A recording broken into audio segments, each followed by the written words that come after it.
I'll start with a few, by declaring my own dream, and therefore, kind of my own perspective.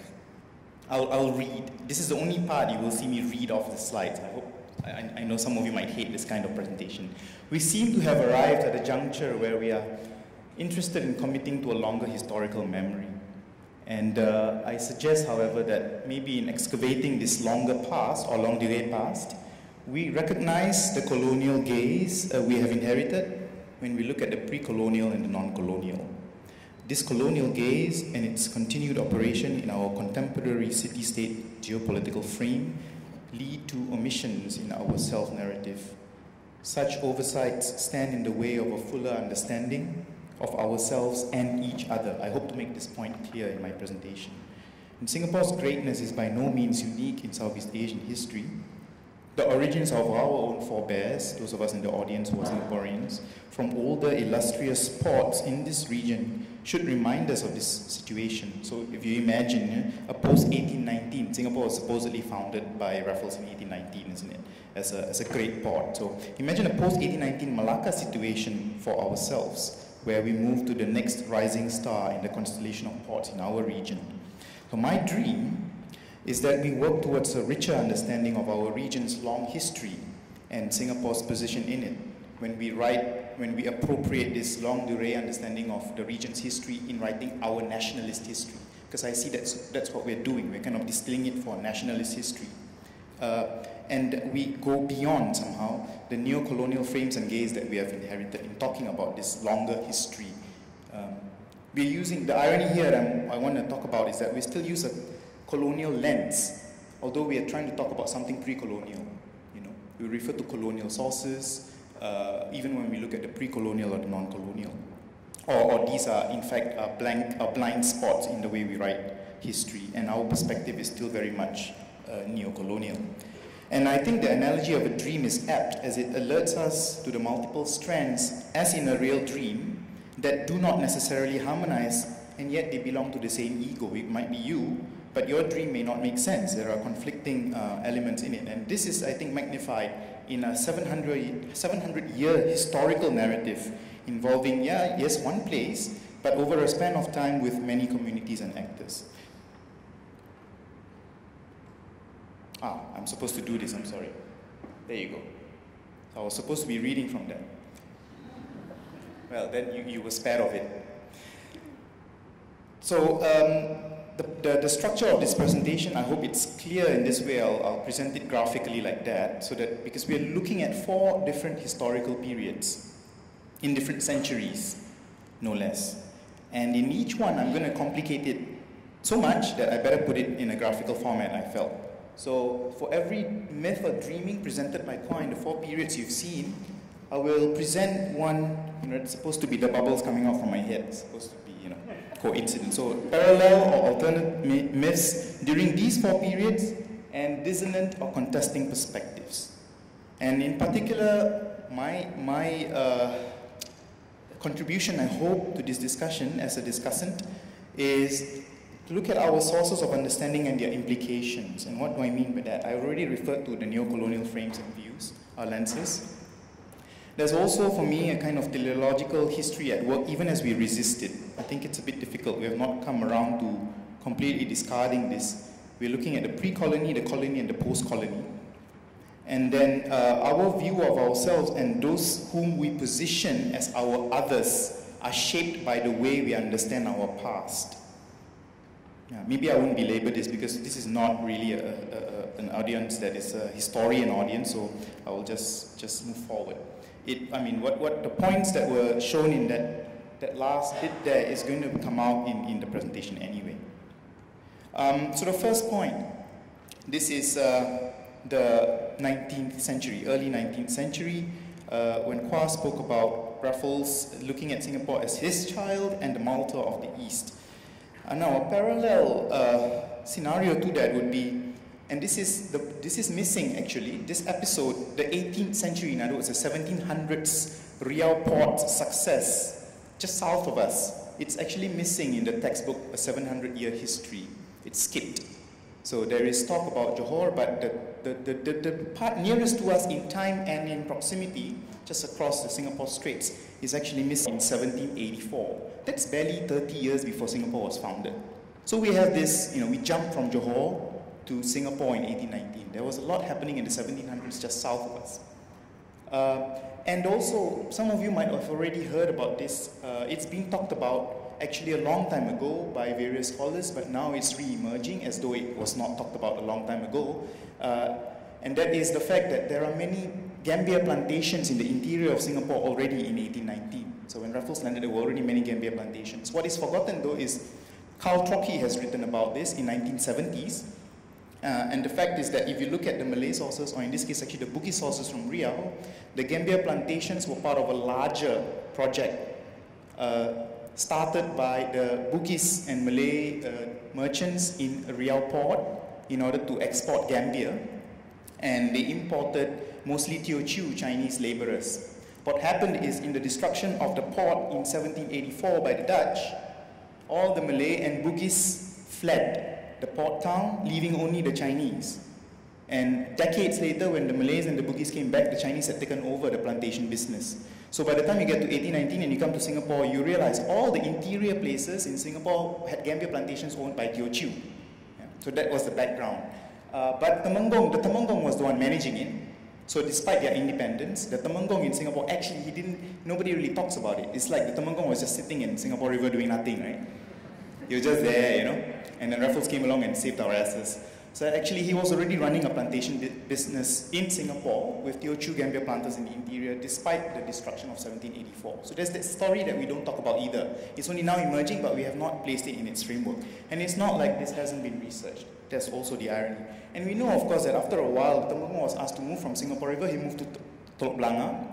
I don't know whether we are all familiar with this story. When he moved to Teluk Blangah, it didn't take him long to re-establish himself in Johor Bahru, where he again continued this old 18th century tradition of inviting Teochew Gambia planters, now it's Teochew, no longer Malay or Bugis, Gambia planters in Johor, and that's how Johor Bahru was opened up. Johor Bahru, of course, just simply means New Johor. He was continuing the tradition that he couldn't do in Riau anymore, which was now under the Dutch, which he continued on the mainland of Johor, which he was still in control of. So that's a kind of parallel reality in which Singapore can be situated. Now, a rather different or dissonant reality, if you like, is, and I call this dissonant because actually Raffles was not interested in this. He had plans for what to do with Singapore City, and he was not too happy about the way Farquhar was kind of privileging the Kampong Glam side of Singapore rather than the Singapore River side. And in this, of course, it's a bit difficult for us to imagine because it's so ingrained in us to look at the Malay role in Singapore as that of the fishermen, the people who are in the background of history, who did nothing. When actually in the early 19th century, we're talking about a population, an urban population in the Kampong Glam area, which was a continuation of Riau Port. And again, Riau Port in the 18th century, the 1700s, it's already been researched by Reinhold Voss. It's been published already in the 1990s, so you can take a look at it, talking about the various accounts of Riau as a very successful port. Now the consternation, again, so this is putting Raffles' founding of Singapore in context.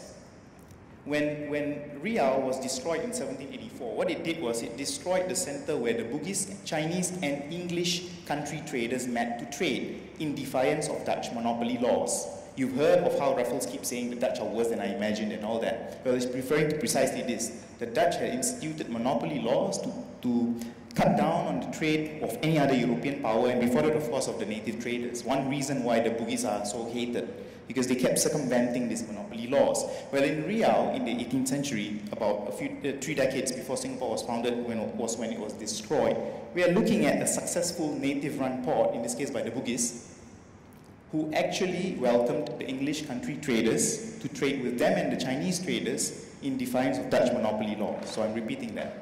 So when this was destroyed, the English country traders had lost the place where they could do trade. Yeah? We keep omitting this part of the story. And that was the greatest push for Singapore to be founded. There is a need to now permanently establish a base, now directly under British rule, no longer under Bugis rule, because otherwise it could be destroyed yet again. If you read the native source, the one by the Bugis, Tufan Analfis, it talks about the dismay of the Bugis. How many times the settlements of trade have been destroyed by the Dutch each time, yeah, a new one was founded. So we don't talk about this, we talk about Malta of the East, when in fact there is a longer history. And where do we look? I mean, for example, this is an 1856 watercolor painting. Of course, we are familiar with the Commercial Square, Singapore Riverside of the story, Telok Ayer Street. Yeah? This is Telok Ayer Market before it was moved inland. Now, if you just look further, Kallang Bay, I mean, Professor Kwok has already spoken about Kallang Bay. We're talking here about Kallang Bay and Tanjung Ru, and look at where all the ships are moored. And you see a trail of ships going in the direction of the far end of town, which is Kampong Glam. So as I was saying, that's the continuation of the port town. We never ever hear about this part of town. We always hear about this part. Yeah? Whereas it's there, it's there. It was there in the 19th century, early 19th century. And in fact, there are maps to prove that. Why the hell do we have Bugis town? This is an 1822 map before Jackson Plan, when the Bugis were asked to relocate further away. Yeah? Before that, they were this side, Bugis town, Chinese town, and Malay town. Stuff like that, we don't talk about it. Yeah?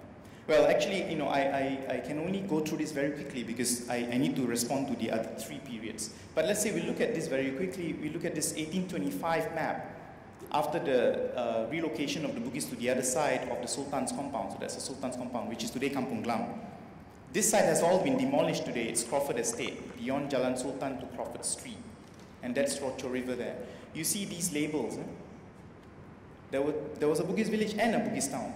And then the Sultan's house and mosque, which is Kampong Glam Conservation District today. And then this is Kampong Glam, where the Bugis used to stay. Bugis Junction is here today. Yeah? And so on.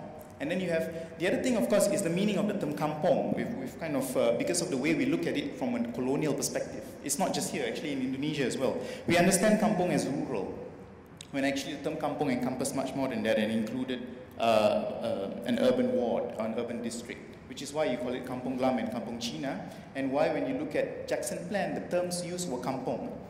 Kampong Chulia Kampong, Chinese Kampong, Arab Kampong, and Bugis Kampong. Not that a colonial plan would intend to build villages in a city, but that these were districts. Yeah? That's all the meaning of the term. And of course, this is the result after we've moved. After the Bugis were moved to the other side, if you look at the scale of this area that was allocated to the Bugis and the names, the Malay street names in all of Singapore town, this is the first survey map of Singapore by G.D. Coleman, sorry.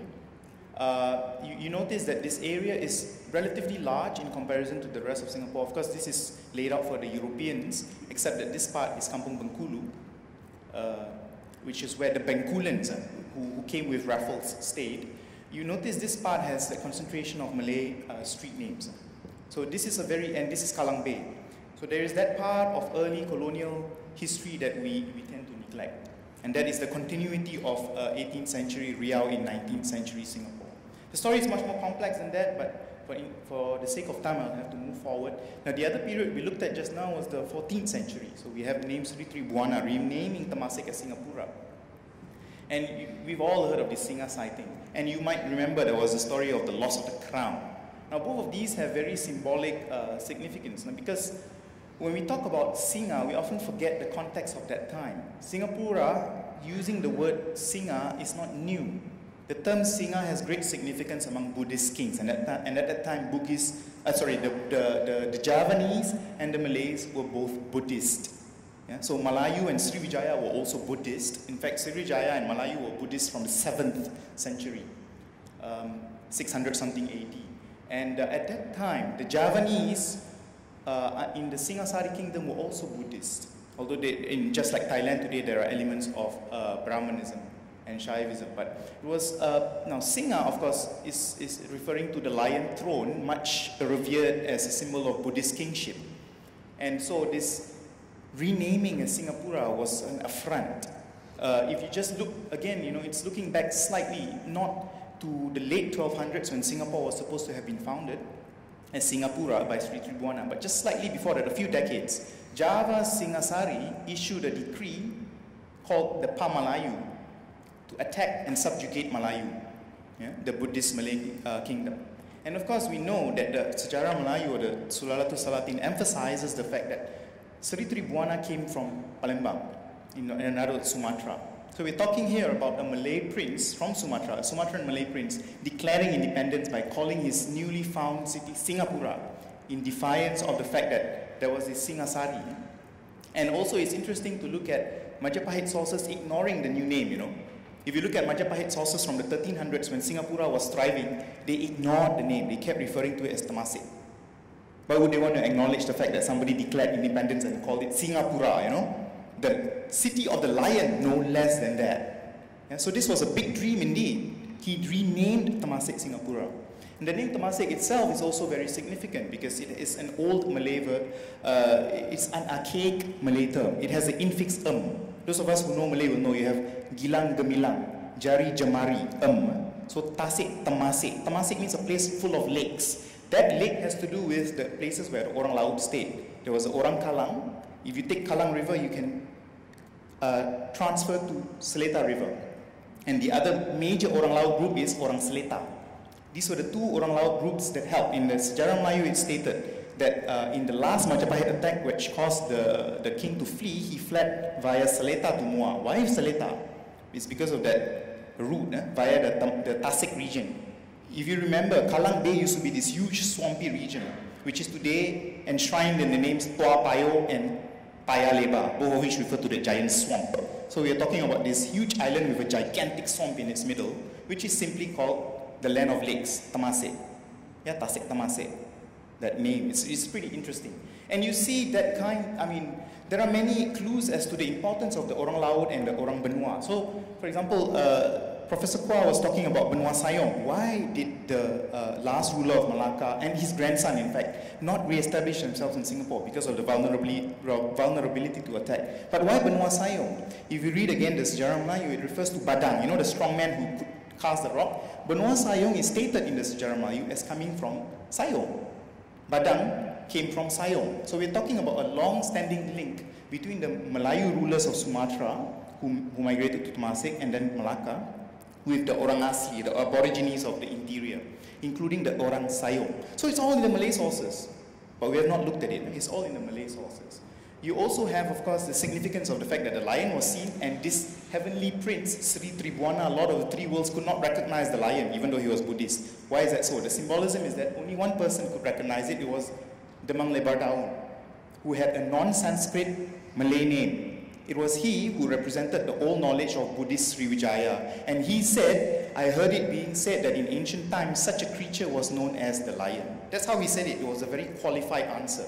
I have heard it being said that in ancient times, such a creature was called the lion. He didn't say, this is a lion, Your Majesty.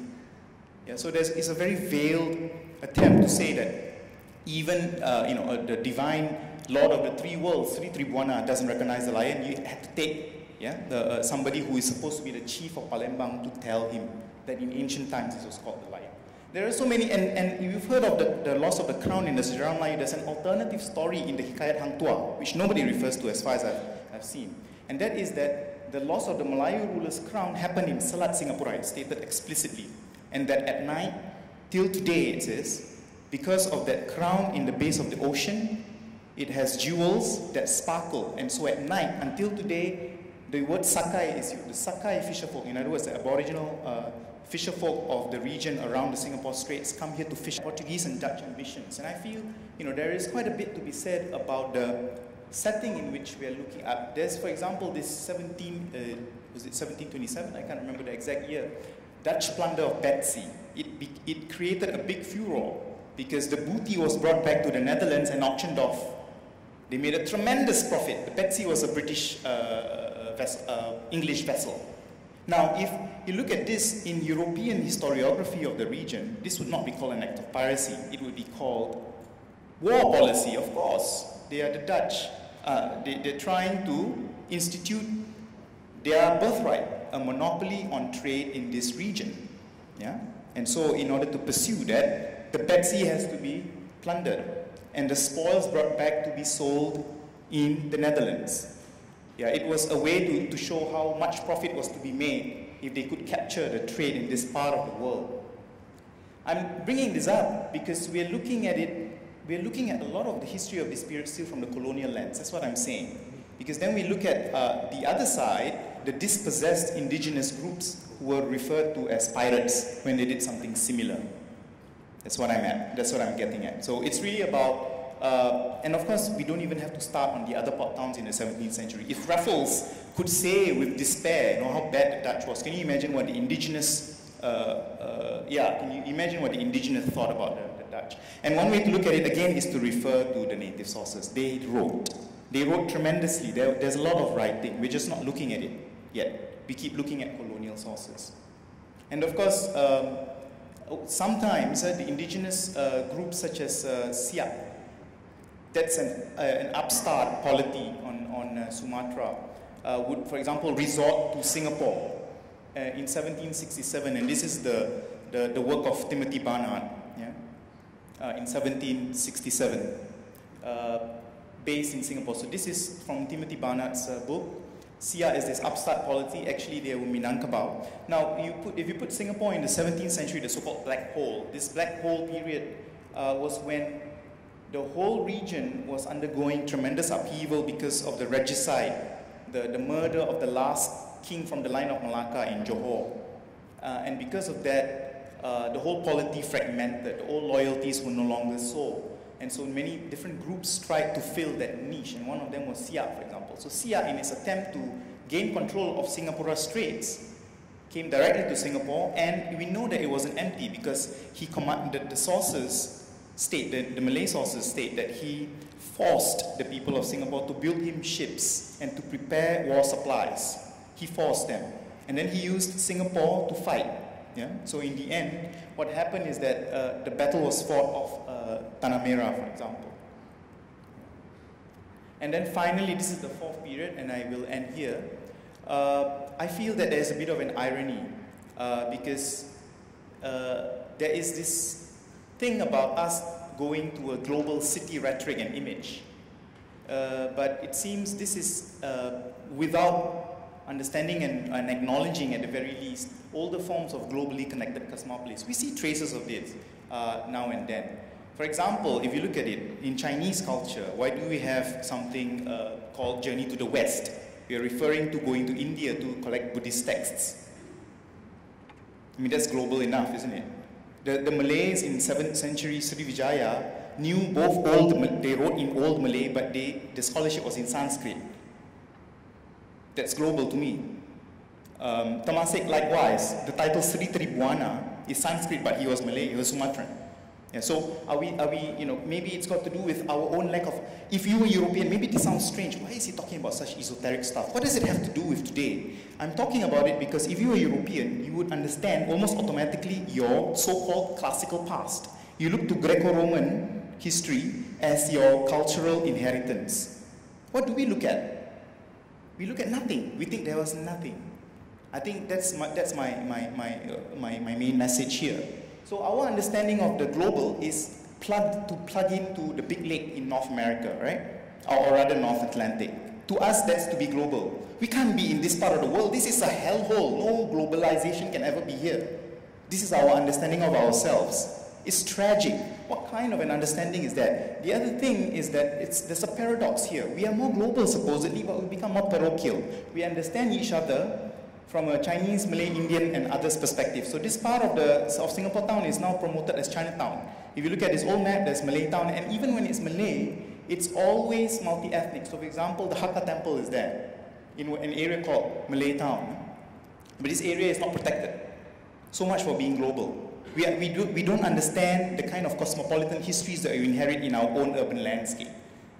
Yeah? It's there. This area, if you look at this old map, says it's Malay town. If you go to the end of it, yeah, you know the Kramat Habib Noor, this is the ECP. There's a mosque next to it, built by a Malay merchant from Jakarta, Batavia.